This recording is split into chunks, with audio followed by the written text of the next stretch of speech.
Backpack Broadcasting continues to bring you the best original sports content, but now you can get more of the content you love. For as little as $3 a month, you can get access to bonus content, including behind-the-scenes footage and interviews from the Sports Walk, Sideline Stories, or the Ain't Hard to Tell podcast. All this exclusive content comes via Patreon. There are tiered levels of patronage, and each Backpack Broadcasting patron receives exclusive perks.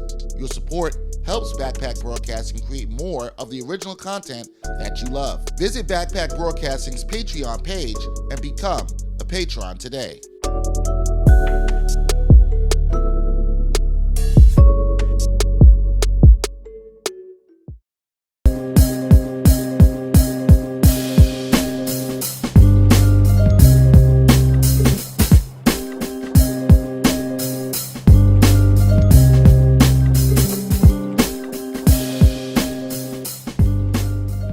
Ain't Hard to Tell podcast, episode 177. Dexter Henry Bryan Fonseca here.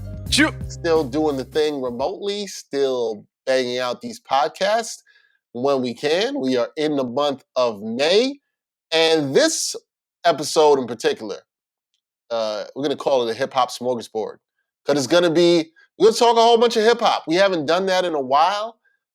It's been sort of, I don't want to say a quiet year for hip-hop. I think the heat is coming. I think this is shaping up. Brian, I'm sure you will agree, just like last year where we were sitting in the spring waiting for things to start popping up.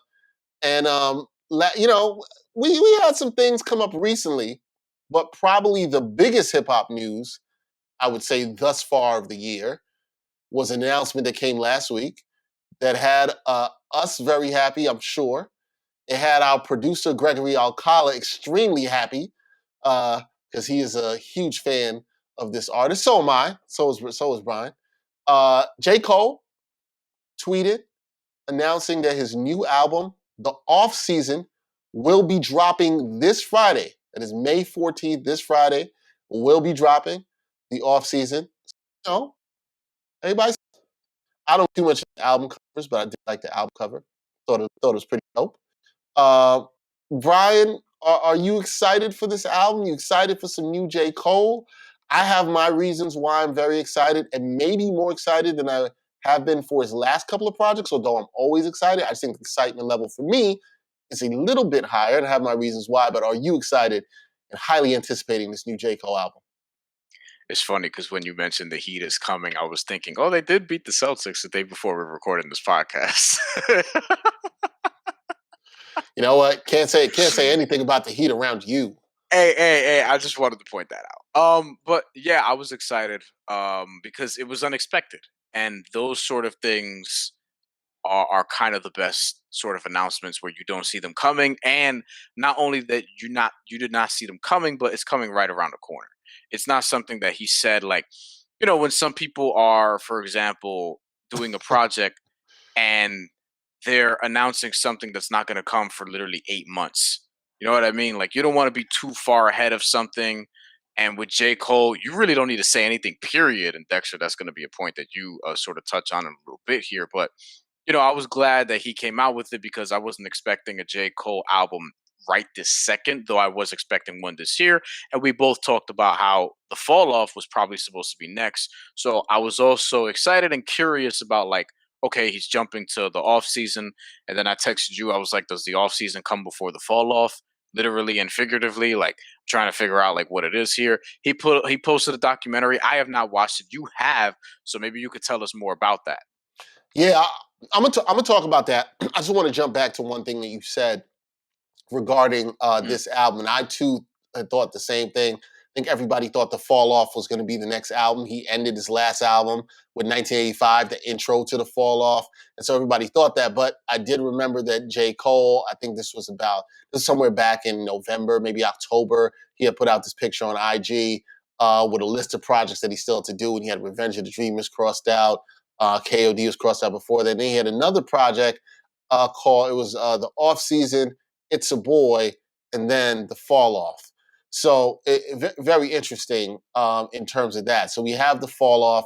Now, the documentary, J. Cole's been doing this, 3 out of his 4 last projects. He didn't do this before KOD, but he's put out a little documentary right before the album that kind of gives you a little taste on what he's been working on, mindset, focus, and they're always really good. He's done some longer ones that have been on HBO that have been really enjoyable, but this was a short one. This was about 12 minutes in terms of length. And I found it, as the other ones, really informative as to where his mind is as an artist. And I think a lot of people may wonder, all right, well, what is the the off season? Excuse me. See, I'm jumping ahead of myself. The off season, and he had a good explanation around it, and I thought it was pretty interesting. He talks about getting back. The basic explanation of this was getting back to the focus that he had before he dropped the warm up, his sort of critically acclaimed mixtape that dropped back in '09. That basically put J. Cole on the map.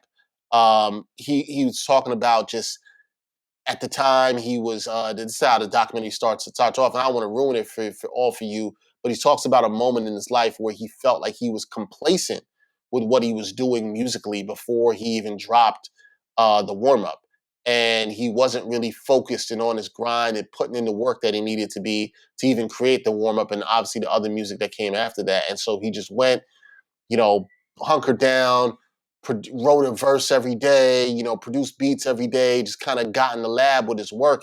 And he called that like the off season. So he's saying now where he is in his career, he sees how he could be getting comfortable again with the, status that he's achieved as a rapper. And he's trying to getting back to that mindset and that hunger that he once had. So, I found that interesting because I think that can happen for a lot of people in a lot of careers. It's not just applicable to rap, right?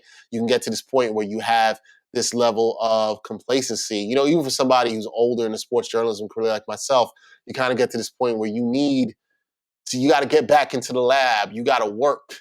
You got to do stuff again. And it's funny. I think actually when I was hearing him say that, and J. Cole's only a couple years younger than me, when I was hearing him say that, I was like, man, this actually kind of hits me, well, where I am in my life. That's what I was And going to say. and in terms of my career, where I actually have this new freedom to, glad to be free, this freedom to create as much stuff as I want to. And it's just kind of getting back to the roots of I wanted to do and create it. And, myself and our producer for this show too, Gregory Alcala, we're working on the show, the NBA Exchange. Brian, I know you talked last year about you being able to just, in your stage where you're in career, work on your roots and book you have coming out and all those things, you That's have coming to find really soon. really soon. All these things you need to have to sort of refine your creative processes and always push yourself further. I think that's the thing in the message that I took from Cole is this pushing himself further. He's trying to get himself to a new height as a rapper. And what I will say, B, is I think this was 2 years ago when we did our end of the year awards. I had J. Cole as rapper of the year. This might have been the year he dropped KOD or might have been the year after. Had to be KOD. And I think it was the combination of his rapping on that album combined with what I was hearing him do on features. I remember you and I like, yo, Cole's really spazzing on these features. He's really showing. If you look at his work on the features over the last couple of years, woo, man, he's killed it. And then please let's not forget, folks, the 2 singles that he dropped last year, they're supposed to be on the fall off that little Lewis Street EP package that he had. He was rapping his ass off on that too. You can really tell his pen game is sharp. You can really tell his work on flows right now. And we'll get to the song he released off this album thus far. The way he's able to just play with flows right now and words, he's really at a level where you could think about some of your favorite rappers and when they were at what people will call their peak, right? He's at this part where it's like, yo, the pen and the flow is so sharp in the way it's meshing together. And you're like, yo, I musically, this guy's in another place. I was going back, and you guys heard me before we started this podcast, listening to some old J. Cole, and I can really see the growth. I'm like, yo, I see how much better of a rapper he is right now. Like, his craft to the writing is so much better than what it is right now. And so when I heard that, that's one of the biggest takes I have from the documentary, B. And I definitely encourage you to watch it. But when I see that he's working on his craft and trying to push it to another level, man, I think that's dope. And hearing that makes me like, I can't wait to hear this album. Like, I just can't wait to hear it because you're saying that you felt the need to put in the work to try to get to another level before you fall off, which he talks about, which is pretty much him talking about retiring and eventually getting out the game. I'm a little more intrigued now that you say that because, well, one, I'm going to watch the documentary anyway because, like, that's something that I saw that it was only 12 minutes. I just haven't gotten around to it yet. It sounds like it's going to be a more relatable project, which at the end of the day, people are looking for music that sort of takes them to where they are, or experiences that they enjoyed, or experiences that they've had, et cetera, et cetera. And we just touched on, like, we're both going through this right now in terms of looking for a creative reset or a change in direction, or trying to rekindle something or whatever it is. But, like, it seems to be about new ventures, new experiences, wanting to turn things into a turn into a new direction with off season, which is, that's what you do when you have downtime. The off season is really downtime for you to work on whatever it is you're trying to work on, so that you come back and you're better than, maybe ever, maybe better than you were last year, whatever your goal is.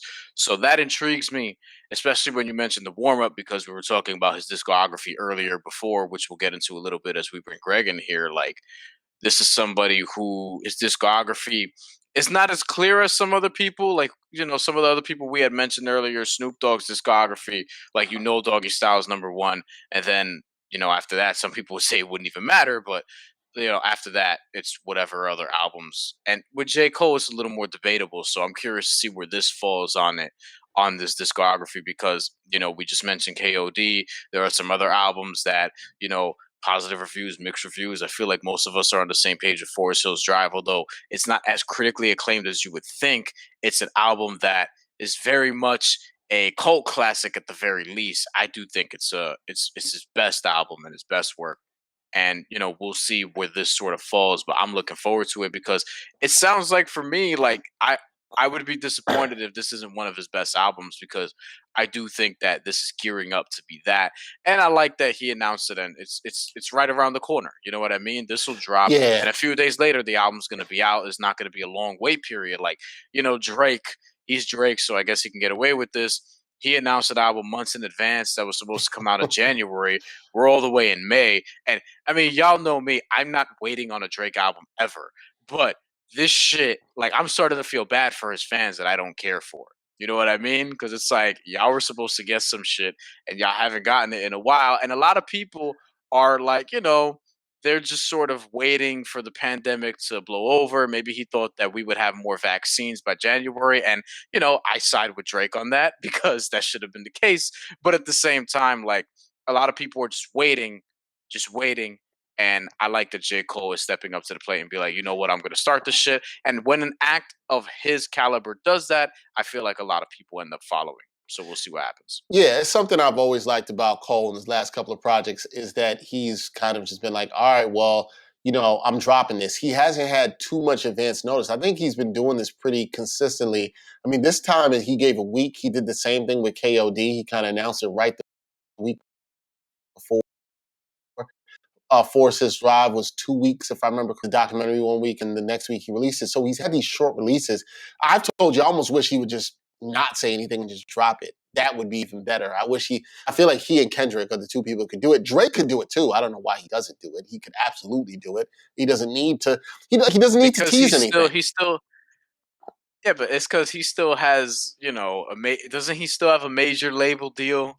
And he Yeah. still has to do this to all. Like, I Yeah. remember when that was the thing where, like, growing up, somebody would announce their album 3, 4 months in advance. They'll go on 106 in Park, debut the first single. It'll be in the Yeah. top 10, all this shit. And then the next single will come out like a couple weeks before the album finally drops. And then the album will drop. And then they'll release a third music video. Like, that was sort of the thing back in the day. What's the And now, formula? now you could just, like, drop your shit. You know what But I still, mean? but Like, still, but still, especially the key being, one, you have to be of a certain stature, of a certain status, and two, you have to own your own shit. Because when you own your own good shit, you can do point. whatever you want. Very, very good point. And some people should realize this point again applies to more than music. You don't, when you have certain freedoms, you can do whatever you want. And Right. that feels good when you're creating content, whatever you want. But you talked about how there's a lot of debate around J. Cole's discography and place. And our producer, Greg, we're going to bring him in, Greg, who's a big fan. Greg, I want you to tell the people the ridiculousness you tried to tell me before the show. Don't laugh. Don't laugh. It was ridiculous. What's going on, It's Greg? not. It's not ridiculous. All right, I'm gonna preface my statement by Here we saying go. that I am a diehard J. Cole fan. It's one of my favorite rappers all time in any era, period. But I think critically of J. Cole, maybe not. Maybe there's a lot of J. Cole fans that will just take anything he puts out and say it's the best, whatever. You know what I'm saying?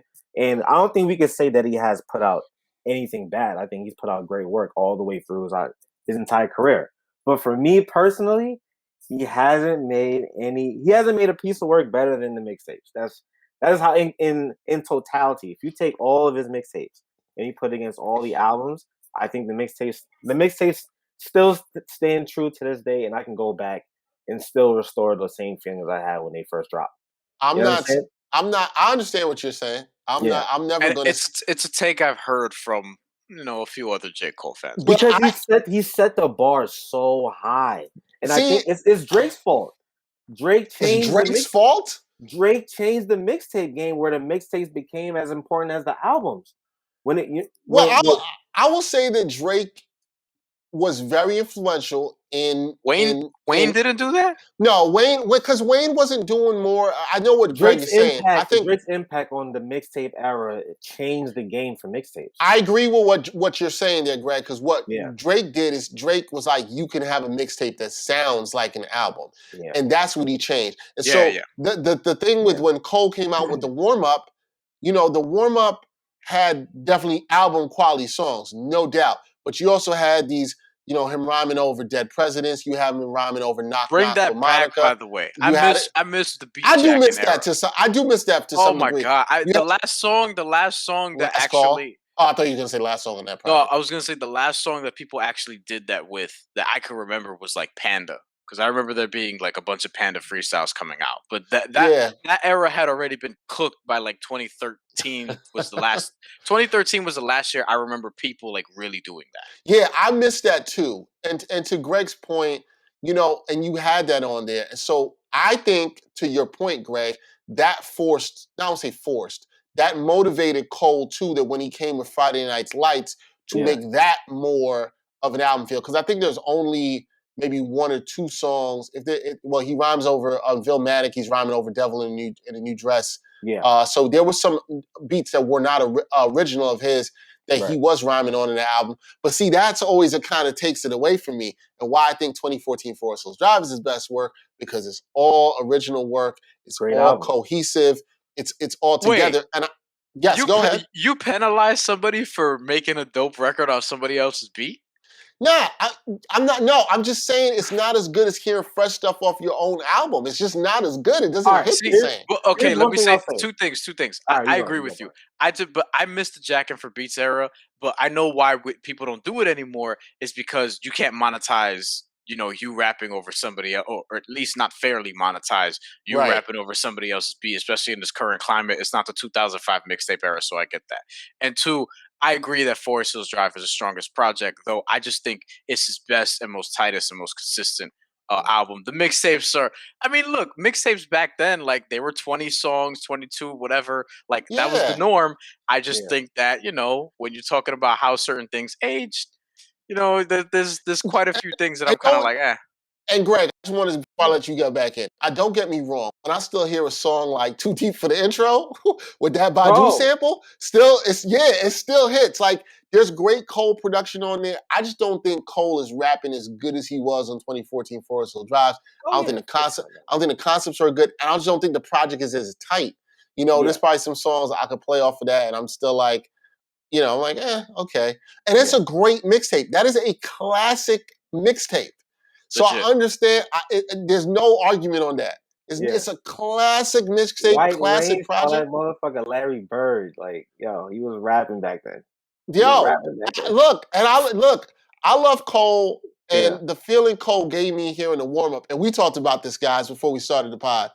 yeah. We know what kind of a down period 2007 to 2010 was, We at do. least for me around in hip hop. So hearing the warm up and seeing how J. Cole has grown, even for me personally as an artist, is dope. Yeah. It's really dope to see. So, we hope that he grows more. How hyped are you, Greg, for this album? Because I asked it to Brian, and Brian and I talked about it. But how hyped are you for this album as a fan? Well, I mean, he hasn't put out work in a while since what KOD, right? So I'm 2018. so I'm definitely looking forward to it. I would say that when KOD came out, it definitely surprised me because he got out of his comfort zone for a little bit. Like he's been stubborn when it comes to doing everything himself, rapping on his own beats, making writing the bars and making his own beats. So even on KOD, he definitely got out of his comfort zone. He rapped on beats that I didn't think he would touch, but it Mm. still sounded like a trap beat for J. Cole. It didn't just sound like a trap beat, if that makes sense. You I know what I'm get saying? that. I get Yeah, that. yeah. So Yeah. if that it sounded like a Dreamville trap beat, not a trap beat that Mm. maybe like Gunna will use or like another like trap artist use. So I would say that's what I want to see more from J. Cole going forward. I want to see him work with other producers and not make a make a beat for J. Cole. Just make a beat. Like give him a Mm. you know what I'm saying? Like give him a Swiss beat. That's a Swiss beat.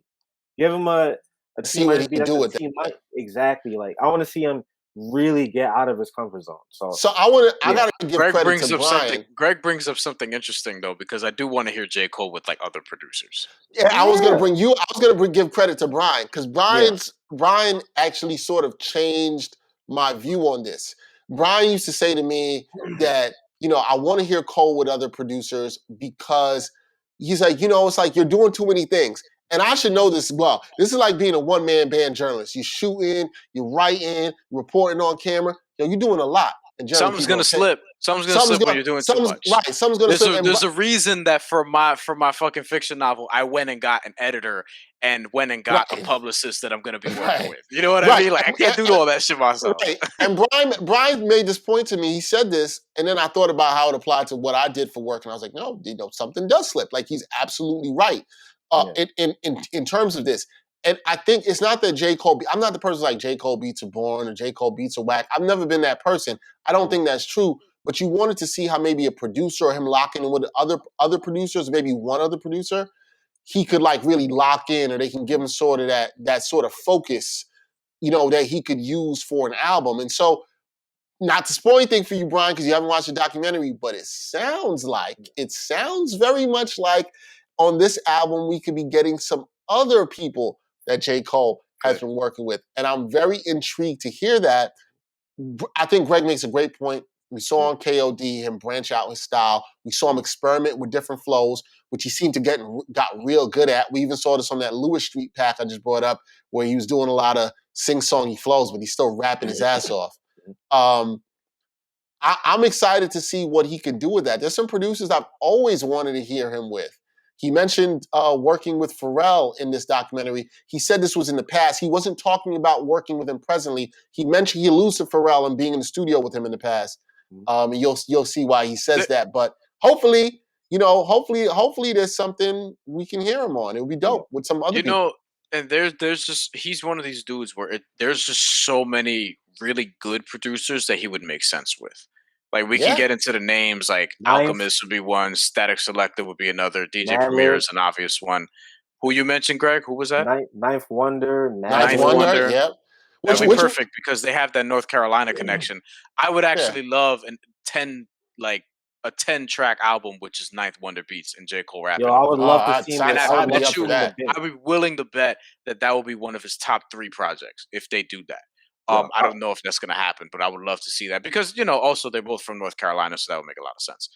And like there are other guys like Hit Boy who's now on a run who just smoked last year. We talked about him being producer of the year, and given the stuff that he's been dropping recently, it looks like he's trying to repeat. But no one's really sort of taken that lead yet.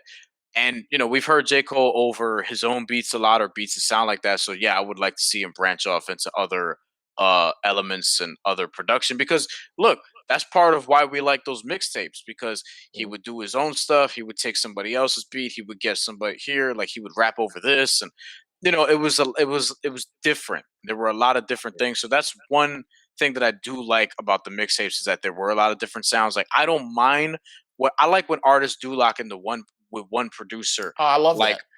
a couple of our favorite albums, at least this show's favorite albums that we really championed, especially Dexter with 444, which is an album that I also liked, and then obviously King's Disease last year. Like those are when one artist locks in with one producer. Like those albums, Bandana also we talked about. You know what I mean? Like there are a lot of those albums that we Prime.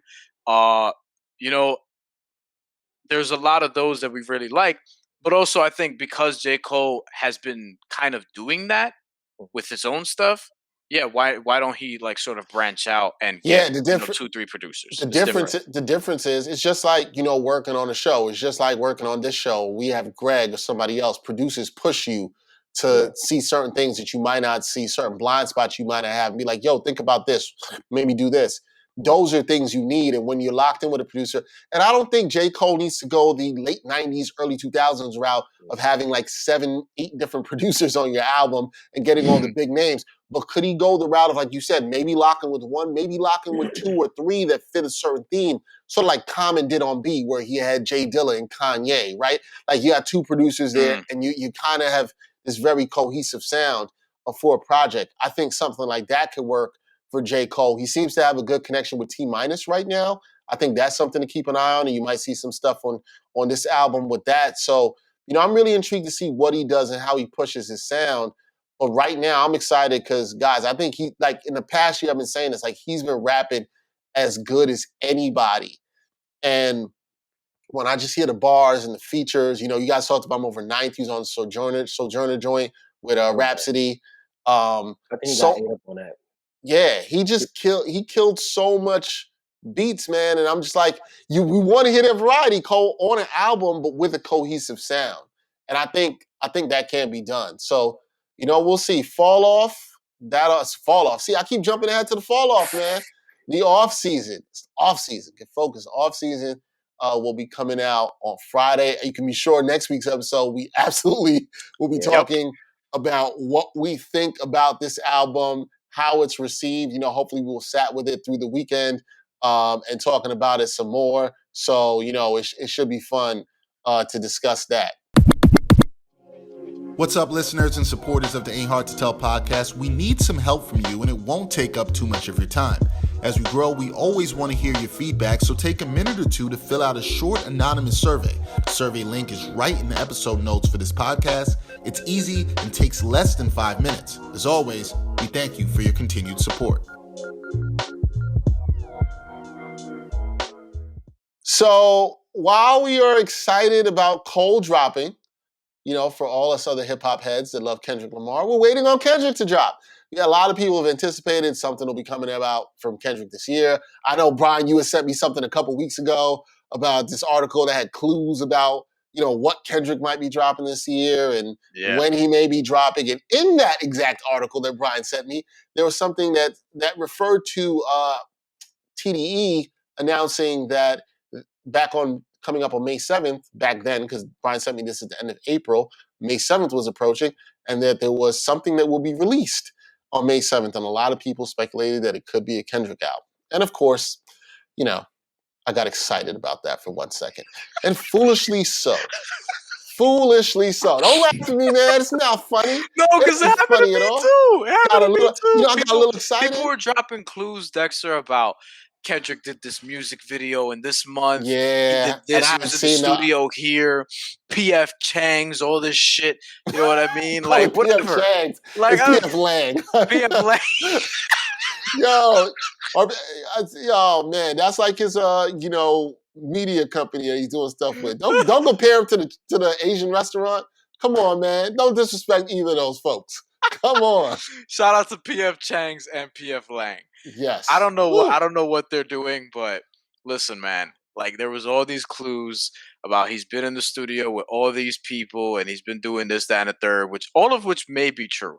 But then if you're TDE, I don't remember who it was. Punch, Top Dog. I think it was Top Dog or Punch. I don't know. One of them posted a loading thing talking about the wait is over, OVA, and then what we get this past Friday already was an Isaiah Rashad single that was okay. It was okay. You weren't excited. You weren't excited about this. Listen, Isaiah Rashad, the Sun's Tirade is the Sun's Tirade is is an album that a lot of people love, and a lot of people love Really? Isaiah Rashad. And there's an Isaiah Rashad community that I've researched. They were very vocal on Twitter, very excited that he's dropping for the first time in 5 years. And I understand that. I totally understand that. But listen, I'm waiting for Kendrick Lamar. So I'm speaking for me, and I'm probably speaking for Dexter here too.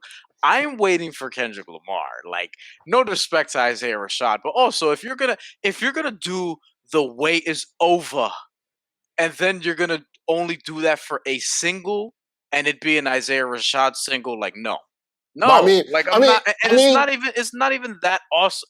It's not like, to bring it back to J. Cole, when the Lewis Street EP came out, and as soon as I heard the Climb Back, I was like, holy shit, right. what the fuck is this? You know what I mean? Like, right. that was damn near my song of the year, and it was one of the only songs he dropped. Yeah, but here's the thing. I mean, I'm gonna play devil's advocate here. You know, TDE's teasing.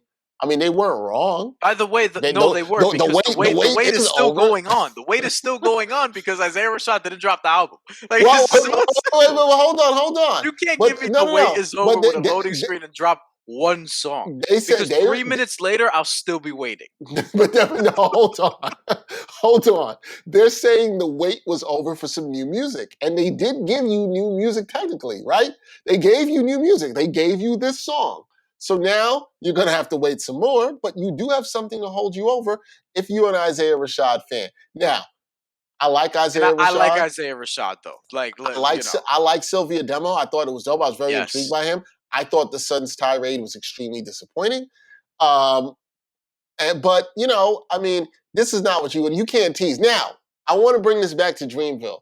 And I believe our producer, Greg, said this before we hopped on the show. And he said that, they need to take some notes, TDE that is, from Dreamville and how they do promo. And I can see Greg right now nodding on this. Now, do you know what happened almost 2 weeks ago? Do you know what happened? You know how Dreamville, and this is just you could say it was by mistake.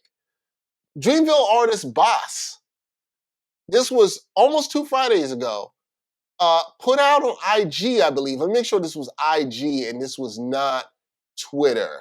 Yes, this was IG. And he just put out a message and said that J. Cole would be dropping an album in 2 weeks.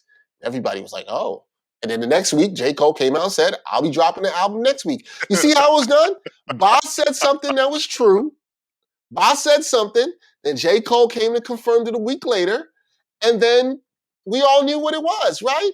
They didn't have to do any loading sign.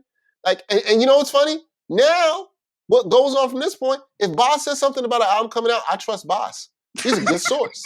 He's an absolutely good source. I can't really trust anything that TDE might say because it'll be teasing. It was like that time when Top Dawg said he was going to drop 8 or 9 projects in 1 year, and they didn't do that. I forgot what year that was. A couple years ago. God. Listen, and they didn't do it. I'm so glad they don't post that fucking board anymore of first quarter is going to be this person and this person. Second quarter, you know what I'm talking about. They used to do this every year. Okay, SZA dropped for the first time and the only time. And we're going to cross her name off, and now we're going to go into this person. You know what I have in front of me, Dexter? You know what I have in front of me? You've known me for a long time, so you know what I have in front of me because I come prepared when it comes to all this stuff. I have the TDE discography right in front of me and the list of albums that they've had dropped. And let me tell you something. Hold on, because Isaiah Rashad hasn't even come out yet. I don't even know the release date right now, right? And look, we don't even know if there's going to be an album. We don't know that. We actually don't know that. That's true, actually. we don't know that. Okay, so fair enough. But if Isaiah Rashad's album drops, and I'm sure we're going to talk about it on the show, especially now. We can't not talk about it because of all this. I mean, we cannot, but yeah. But we know J. Cole's dropping, so that's important. And hopefully Kendrick Lamar soon to follow. TDE dropped one album last year, Reason, which came out in October, which was an album that got a lot of acclaim, which was an album that, people hyped up a little bit too much for me. Because when I went and heard it, I was like, this is good, but it's not not cracking my top 10, 15, 20. Like, like last year it turned out to be a very good year after COVID really, was at its height, and shit, in some places it still is. We're praying for India, obviously. And like, you're looking at all these different dudes that dropped last year, Nas and Benny and Conway, and it's like the Reason album didn't quite crack that for me, right? And that's the one album TDE dropped last year. Yes. In 2019, not including a Zakari EP, you have Sir, Chasing Summer. So it's which is actually a solid album. We have Schoolboy Q, Crash Talk. Forgettable. And that's it.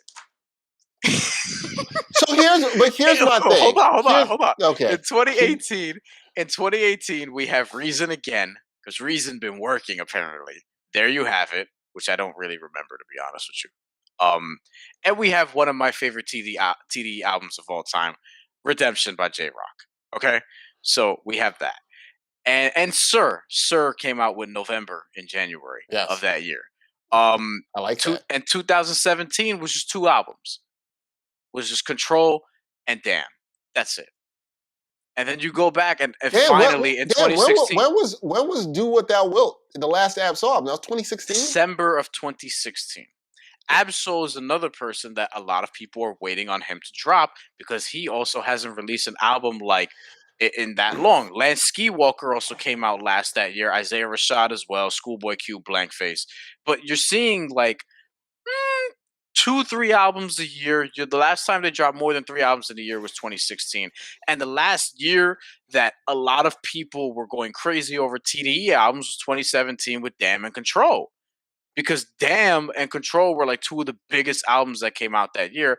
Ever since then, like there's a lot. It's just sparingly, just dropping albums. And I'm just wondering, like, we're all for respecting the creative process and taking time to put out quality over quantity. But at the same time, like, why are they not dropping more than just a couple albums a year? I guess I hope Ab-Soul's all right and still making some bread, because damn, he hadn't dropped an album in almost 5 years. So he's the artist I probably am the most concerned about with that. I like Ab-Soul, although I think his albums haven't been as good since Control System. I love Control System. So do I. But I think that Long Term was good. Our producer Greg says too. Long Term is kind of what got me into Ab-Soul. But I think that I'm not as bothered as much. But here's the thing. So Brian brings up the point about, and Brian and I spoke about this before, about the quality over the quantity. I could care less about the gaps if the albums were good. However, people forget. I don't know. Outside of 2017, which you mentioned, which had Damn, and also Control, which were very critically acclaimed albums. Now, I don't hold Damn as highly as I do some other Kendrick albums, but it's a very good album, no doubt. Yeah. The quality of a lot of those albums you just mentioned, it's not that good. There's not a lot of albums you mentioned that I'm like, oh man, I'm really dying to go back to. That last Sir album was actually really good. I'll give him that. I'm very intrigued to see what SZA does next, even though she's dropped like 3 singles in the last 6 months, or maybe 7-8 months if I probably go further back, that are actually good. And we don't know what's her situation with the album. No, she's working on one. We don't know enough about Kendrick. I don't need to know all the information. I guess I'm just not here for the tease. That's kind of where I am, right? Not when you're not really producing. I'm not here for I don't really care about how infrequently they're dropping too much. I understand where Brian's come from. Maybe Brian wouldn't care as much, and I'm probably putting words in your mouth, Brian. Maybe you wouldn't care as much if there was more quality for the wait. And if so, I understand that, right? Like, I get that. Which is like, all right, if you're not going to give me something all the time, you have all this time going by, I would hope some quality. I kind of look at this in the same way as I always respect artists taking time between albums. I don't like hip hop. I think Joey Badass said this. I don't like hip hop being served like fast food. I don't like that. I want people who take Joey Badass can drop another album though. Like according to what Static Selector told us, that he's redone this album like 12 times or whatever. You know what I mean? Here's the thing. at least I'm not gonna and this kill is the kid. He gave me an EP last year. That was but dope. that's what I was gonna say. This is my point. With by the way, all three songs very good. No Explanation Yes. was my favorite. Yes. Shine was your favorite. But like I see that's the thing. And why Corday did this recently, where he knows that he's not album ready yet, but he dropped a EP like four, like a little EP, a little EP pack of 4 joints, which I don't think was as good as the album that he just put out last year, which or was it the year before? I don't remember. But his last album, whatever it was, I thought it was really good and I was impressed. So Corday is somebody who's on my radar and has become one of my favorite newer artists. So when he dropped the EP, I was like, okay, this is cool. Like this is kind of a little holdover, and I don't think that needs to be like an awesome EP, but even J. Cole did it with the Lewis Street EP, where it's like I think artists can do that if they know that they have, because everybody has joints that they're probably not going to do anything with that are good enough for people to like want to consume or whatever. And the Corday 4-pack was solid. It was fine. That's fine. I guess the question I asked before we wrap this topic up is, do you think there's a time or period of time between an artist dropping or saying that they're going to drop something that makes you not care anymore or forget about the artist, a la Jay Electronica? You know, Jay Electronica talked so long about what he was going to drop and when it was going to come, and then he signed with Nas hit Jay me or up on the Roc phone, Nation. said, "What you waiting on?" Tip hit me up with a twit, said, "What you waiting on?" And it was like, yo, they were still waiting. This was in 2011, by the way. That album just leaked last year. Then he sent me texts every hour on the dot saying, "When you gonna drop that verse? You taking long." And it was like, yo, man, you still were taking long. And then he drops the album, and it's a Jay-Z mixtape, as Joe Budden says. Right. Jay-Z's all over it, Right. whatever. So out-rapping him. Are you afraid that this happens to someone like Ab-Soul? Should this be our concern for Ab-Soul, that he sort of, I don't want to say forgotten. I like that. That's wrong, because there are people who think of and care of Ab-Soul, and there are fans who care about Ab-Soul. So I don't really like using that term. But, you know, I don't want to say irrelevant either, too, but just, I don't know. We don't know all the politics behind. I hope Ab-Soul's getting to work on his craft. I think he's a really talented rapper. I don't know. I don't know what that point is for artists, where it's too long between the wait and the, I don't know. And the caring about the music. You know, a lot of it also depends on the artist, because I think Kendrick Lamar, he's fine. You know what I mean? I don't think he should wait, you know, like Dr. Dre type of, gap in between albums. But I think that even if he doesn't drop this year, it's not like he's going to drop next year and not do what Kendrick Lamar typically does, not put out a great album if he's putting on this much time. Like, this is the largest gap he's had between albums in his career. So, obviously we're expecting a great project. Nas had a really long gap between Life is Good and Nasir, and, we didn't need Nasir necessarily. Technically, King's Disease was his first full-length album, because Lost Life is Good. In 8 years. So, like, for me, it just depends on the artist. I always think ideally you would want a 2 to 3 year gap. I'm not the person who needs my favorite artist to come out with something every year.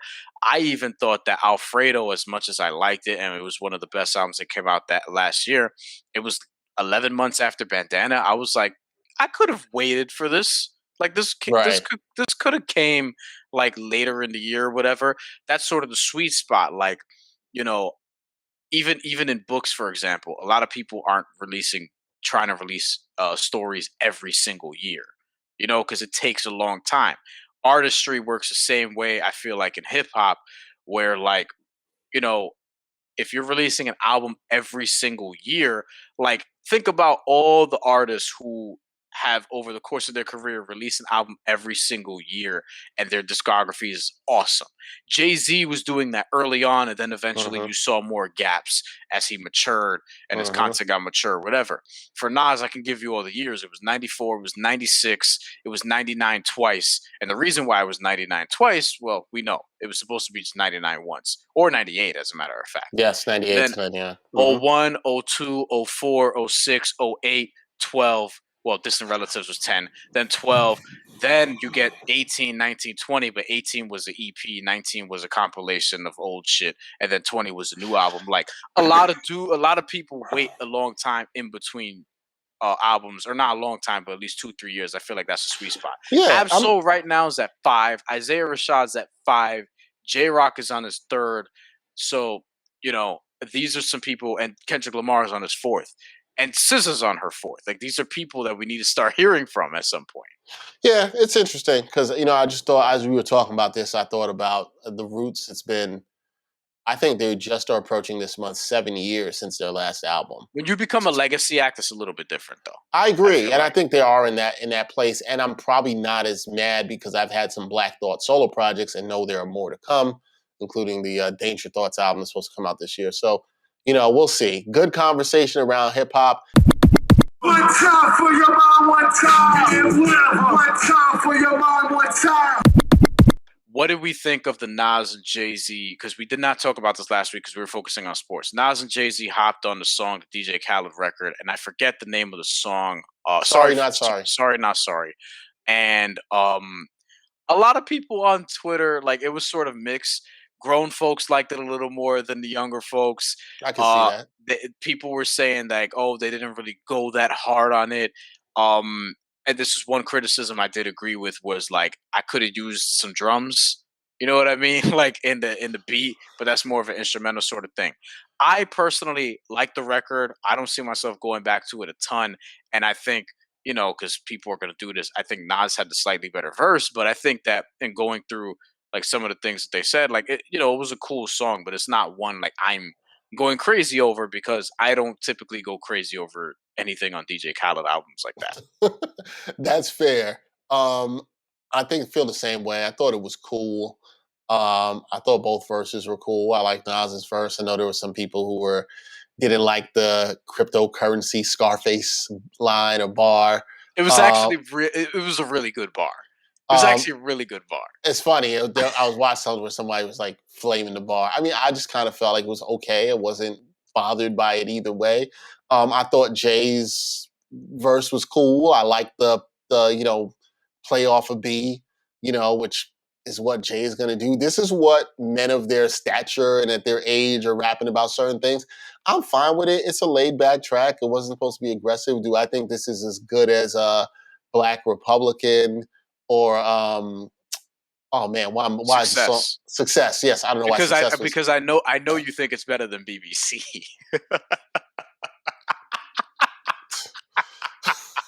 Well, yes, I do think it's better than BBC.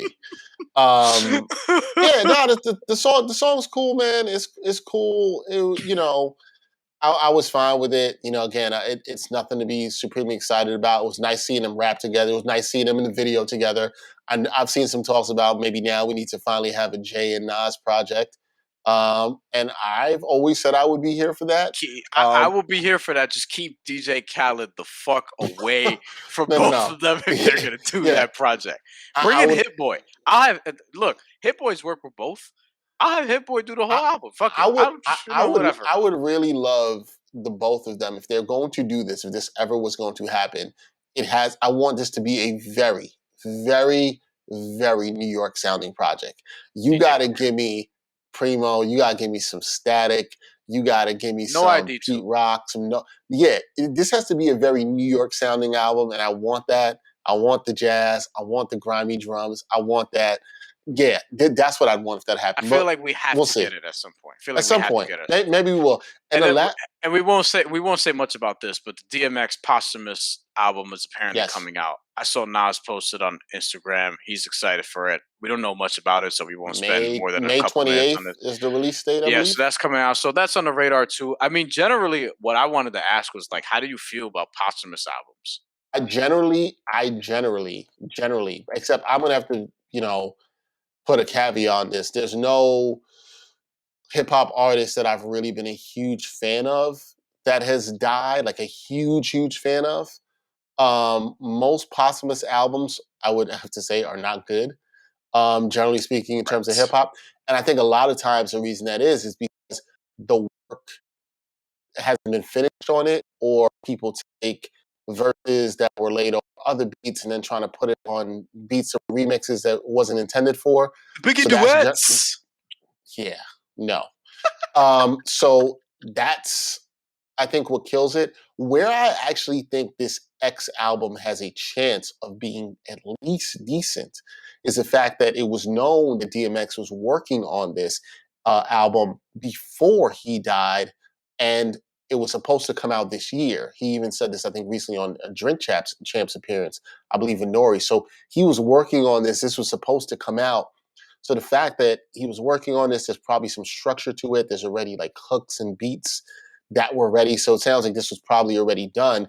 This has a chance, you hope the music is good, but I think that gives it more of a fighting chance than other posthumous releases, because generally people, are just kind of throwing stuff together and then have to get, all the clearance from the estate and whatnot. So, I'll be honest, like generally I don't care about posthumous releases, or there hasn't really been one that I've had to care about in hip hop. This is one where I think I actually will pay some attention to it. I actually will give it a listen. I'm intrigued. I would have listened to it anyway if DMX was alive, because I've been intrigued to see some of the growth he's had in terms of an artist's album. I thought he sounded pretty decent on the Locks last album on the track he was on. So I'm actually intrigued to hear this on what DMX was rapping about before his death. Yeah. And my big thing with posthumous albums is they're too feature heavy sometimes. Yes. Like, I know a lot of people love the Pop Smoke album. I thought there were too many features on there, and I understand why, because he was friends with. But this there were some dope tracks on there though. There were a bunch of songs that I like, but at the same time, I'm like, and there's a version of the album that has like 30 records, and I'm like, damn, son, you could have like made another posthumous album maybe, instead of just throwing them all here for the deluxe and the super deluxe or whatever. And clearly there was structure in that album also, because that was something that was being worked on before his death. So we'll see. I typically don't get excited about posthumous albums because, the Biggie duets is like the most famous example for me of just a smorgasbord of fucking shit. Or just like all these features and everyone like I've seen the Nasty Girl video like a million times because I was watching a lot of BET that year for whatever reason. Yeah, or even after Biggie had passed, they did the Born Again album, which also, I mean, you had Dead Wrong with Eminem, which was good, but that overall was not really a good project. It's a lot of Biggie verses that they then tried to find with different beats. And Pac's Life, that was one that came out around the same time. They had Ashanti singing the hook and shit, like with T.I. rap. I'm not a fan. I'm not. I mean, like I said, I'll check out X because he was working on it, but it'll be interesting. All right, that's it for this hip-hop heavy edition of the Ain't Hard to Tell podcast, episode 177. Thank you to everybody for listening, watching with us. We'll have more. We'll probably talk a little bit more sports next week, a little bit about the J. Cole album as well next week. So a lot of good stuff coming up with that. You can check Brian and I on NBA Picks and Props on the Props Network later this week. Also can check me and Greg on the NBA Exchange. We'll be doing that Monday, Wednesday, and Friday this week as well, too. So it's going to be a lot of interesting stuff coming around sports. NBA play-in we'll have to talk about next week. A lot of good things to talk about for sure. So for our producer, Gregory Alcala, for Brian Fonseca, until next time, y'all. Peace.